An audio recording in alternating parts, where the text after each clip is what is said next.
The Volunteers Against Crime and Corruption insisted there is enough basis to indict Senator Antonio Trillanes IV for inciting to sedition, alleging that the statements he made to the media criticizing and throwing invectives against the president is not covered by privileged communication.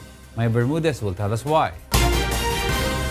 An intent to sow hatred, anger, and contempt against the president.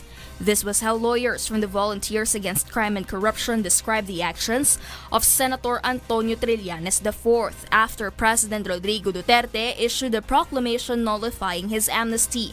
The VACC filed a criminal complaint for inciting to sedition before the Pasay City Prosecutor's Office, alleging Trillanes called on the armed forces to turn their backs against the Duterte administration.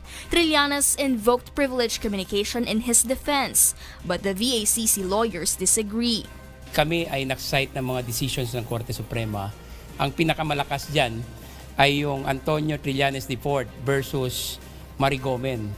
Sinabi ng Korte Suprema in very clear language na hindi privilege or sakop ng immunity ng isang senador yung mga media interviews niya. Halos araw-araw, halos oras-oras nagpapa-interview siya.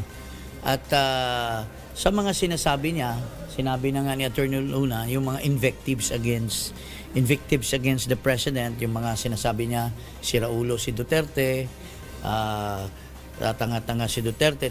Mayroon pa siyang sinasabi na dahil doon, may suporta siya sa military.